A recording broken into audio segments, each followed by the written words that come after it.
What did you do to this car? Oh my God.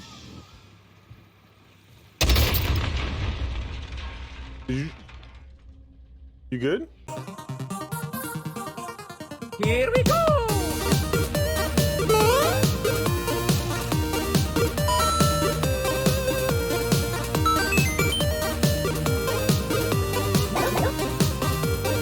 Okay, let's go!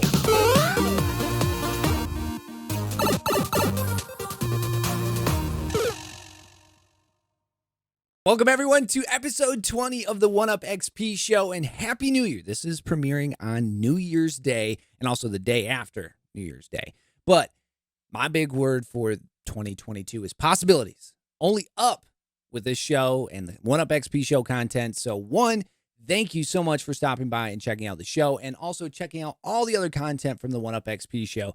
And remember, you can always catch it brand new on YouTube. Just go to 910 News on the YouTube site and just click subscribe. Hit those likes, and let's grow together, shall we? Now, if you caught the intro, let's just not pay attention to that mistake I made, because Lifestyles and I are going to show you how we dominated on Caldera in normal Warzone, and we absolutely came unglued.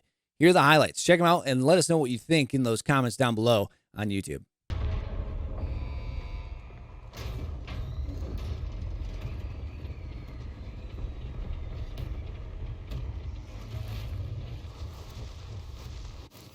Chat.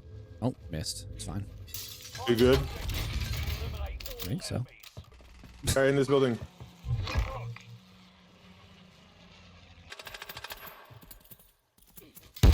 I'm not going immediately in yet.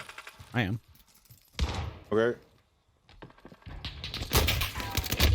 Oh my God, dude. I hit him 3 times. I'm glad that you smashed on him. That dude got hurt bad, dude. Oh, there's guys behind us? Yep. They're either here, I think. I got knocked by that. They called it on me. Yeah, I see him. I'm backing up. Oh, they're on me. On my body. Yeah, I see him. There's one running to your body, too. Wait, what? Yep.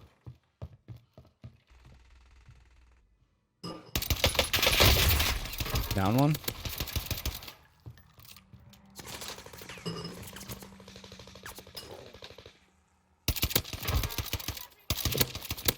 Easy, you got this. If they survive, they'll rejoin you.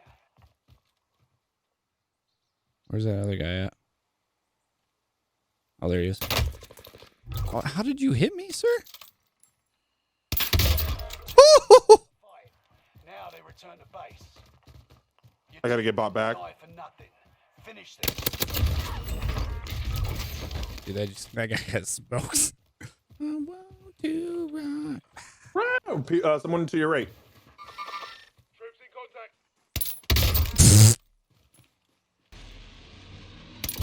Thank you. Oh, There's another guy up top. Yep. Oh my God, he's gonna push me now. Cracked him. Oh my God. How did I miss? I'm crawling. I've got you, I promise. Someone on our right. No, it's my nade. It's my decoy. Oh, okay. Enemy UAV active.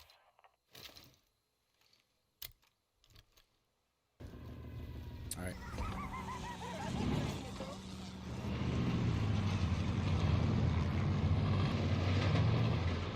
Oh, guy right to my left. I think he's down in the lagoon. I hit him twice. Broke him. We're just driving. Not even stopping. Not falling for that trick. Man, stop. I just want to talk. We can close him off if you want. You should be right there. You should be in that valley. Right here? Throwing an aid.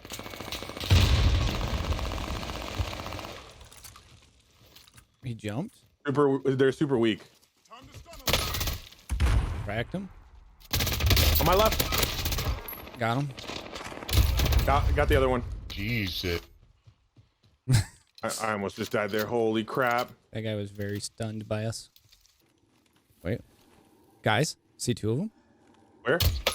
Right here. I'll handle the shooter.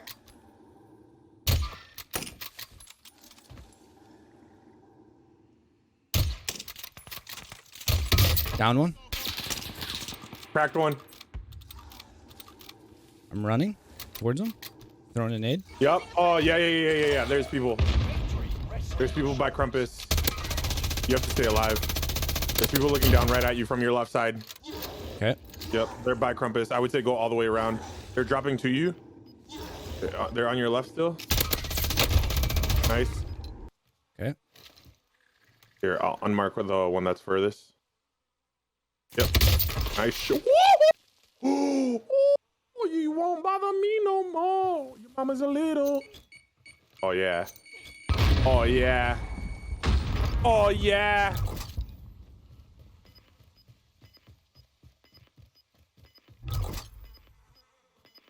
Right there. Ooh. Yeah! Hopefully that loot doesn't despawn.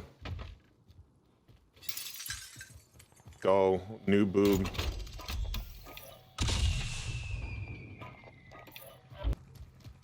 Nah, I'm just skilled, brother. Oh, guys over in this little shed. Cracked him. I need a mark. There. Confirming location. He's sniping. I cracked him.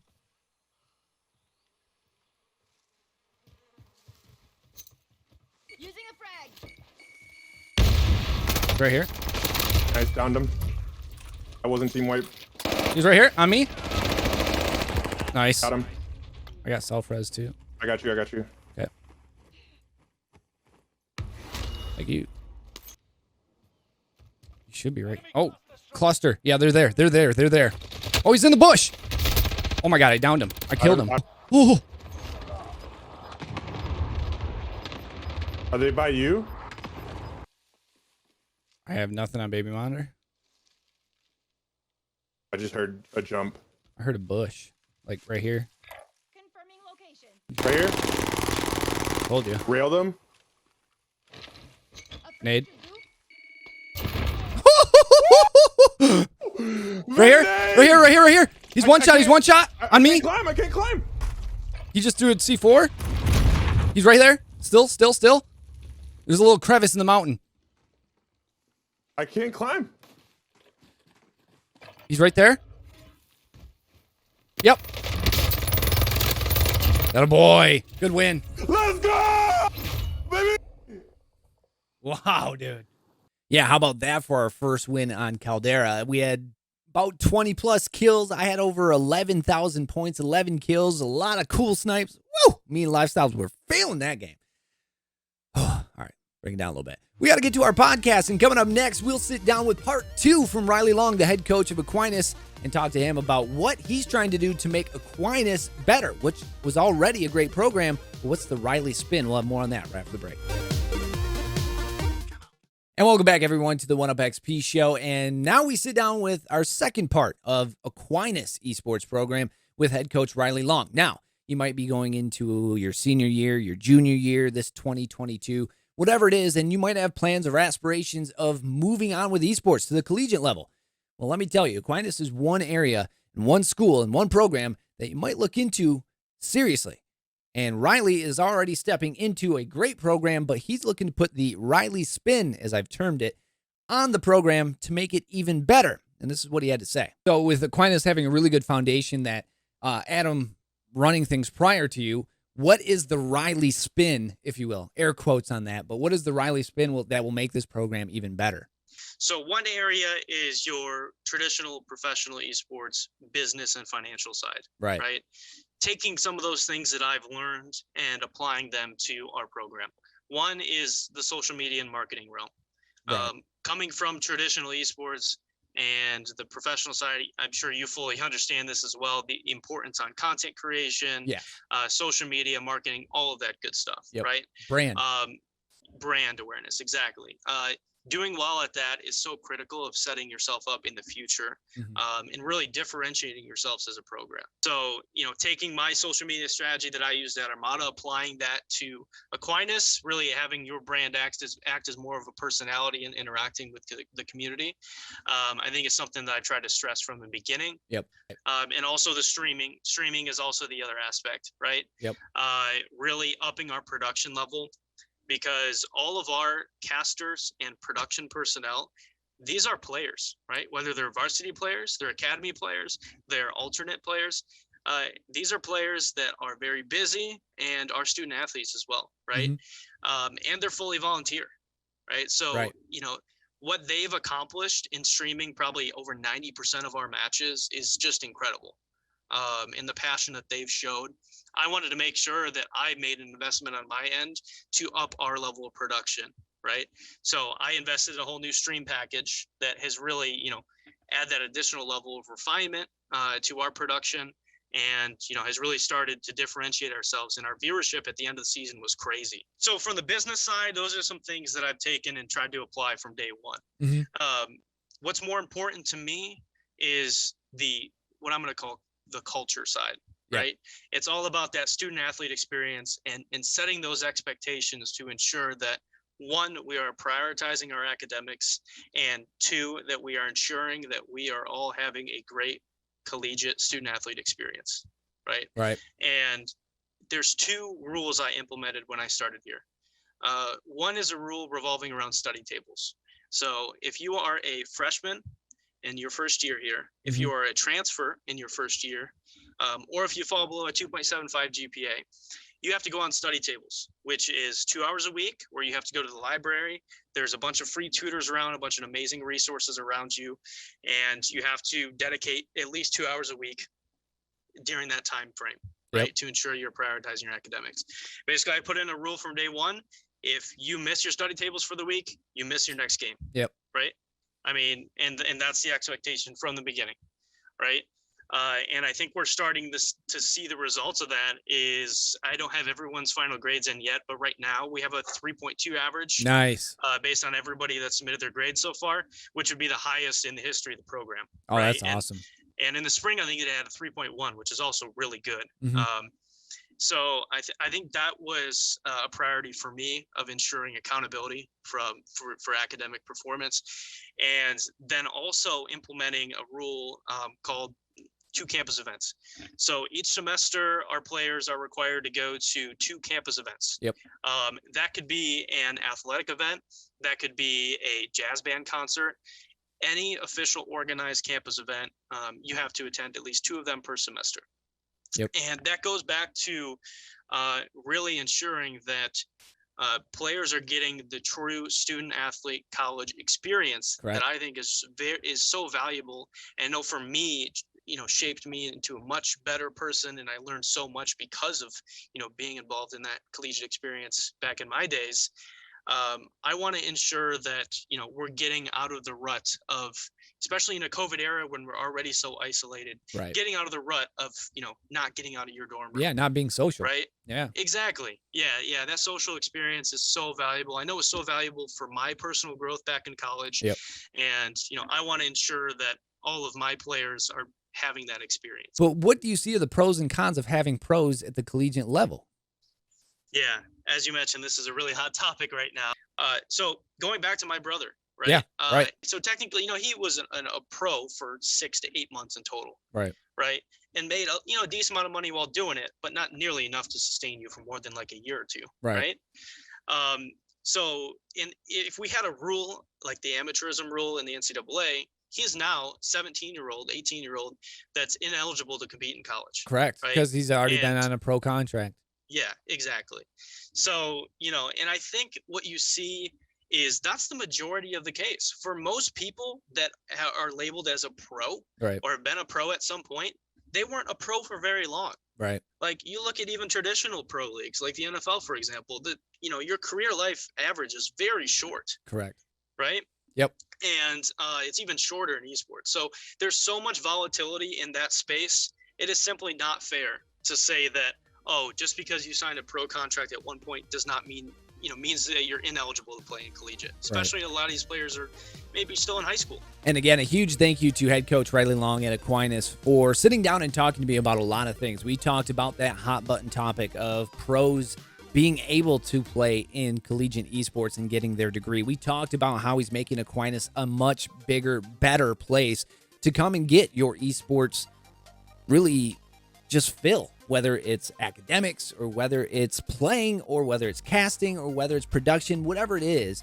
Aquinas is really a one-stop shop there in Grand Rapids, along with many other schools in that scene. So thank you again to Riley Long for sitting down and talking to me. And we have some really cool things, not only with Riley, but many coaches that we've already had on the show coming up here in 2022, which I'm not going to spoil just yet. But coming up after the break, another podcast highlight. This time we're sitting down. We're going international. Lambton College, just across from Port Huron, crossing Lake Huron in Sarnia, Ontario.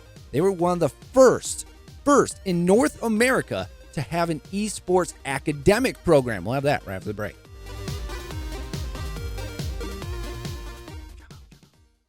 And thanks for sticking with us here at the 1UpXP show. Now, this podcast is unique. We sit down with Lambton College. That's in Sarnia, Ontario, just across the border from Port Huron and into Canada. Now, the reason this is special is because I sit down with the program coordinator, Esports Program Coordinator, Matthew Hutchinson at Lambton College. Now, it's not about the video games. He's not a coach. It's not about really anything that has to take with varsity teams. This is an academic program, an esports academic program that you can get a diploma in 2 years at Lambton College. And it has everything to do with marketing, social media, everything that falls under the esports umbrella except for playing the game. This is the business side of things. And they were the first one to have one in North America several years back. We sit down with Matthew Hutchinson, get the download on exactly what this program holds, how you get into this program, and the differences between colleges and university from Canada to the U.S. This is what he had to say. The Lambton and esports program and the achievements for Lambton, like we mentioned, you had one of the very first academic programs for esports in the NA, let alone Canada. But let's talk about some of the achievements for Lambton that you've had over the years, whether it's esports or program related. What are some of the achievements that you guys have run throughout the doors there in Lambton? Well, for our esports program, I pride myself as an educator on providing students with an experiential learning opportunity. Right. And for me, it's about giving the students as much career-ready experience. Mm-hmm. And working with a lot of our program partners has been just amazing to have all of these industry experts and industry leaders and industry orgs working with our students. So, some of the things that we've done when we started the program was our students leading real world esports events. Like they do the whole gambit from ideation to implementation. They see the whole thing. And it's awesome to see the students, one, work through from like a very amateur level. They're kind of like, game plan or plan of attack for how they're going to put on this event.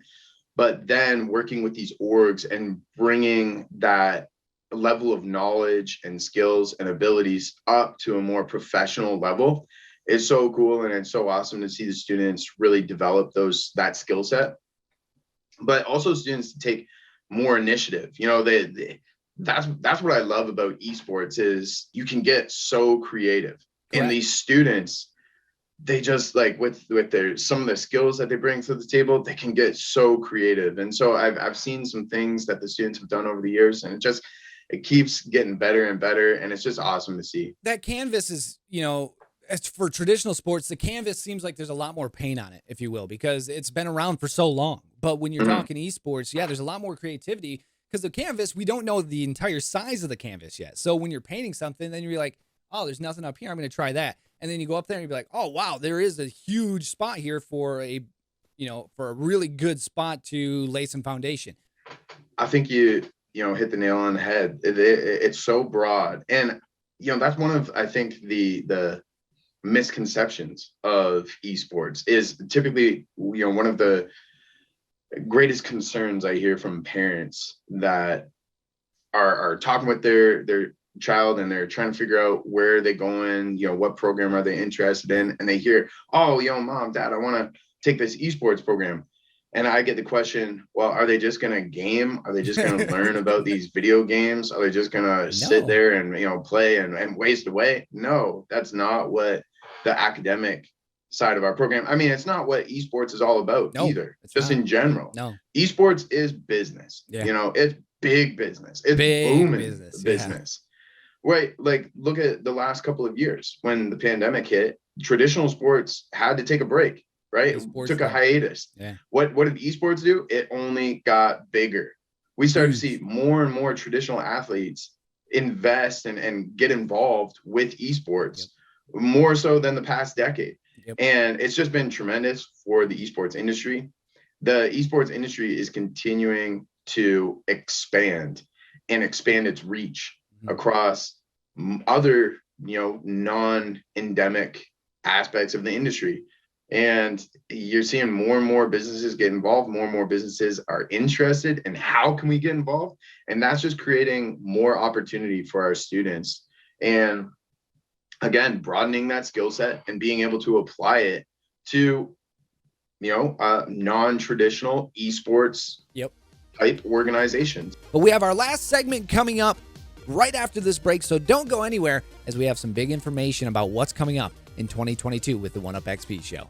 And that's it, episode 20 for the 1UP XP show, and now into 2022. And some of the things that we have coming up for you are super special. In fact, some of the things that we have working and coming up here very shortly is 4 campus visits. We visited Oakland University, Siena Heights University, NMC, and Ferris State, and we have some great content from those visits coming up to you here in January, so stay tuned for those. But thank you for joining me for episode 20. Appreciate you. Be good, stay safe, take care. We'll see you next week. Okay.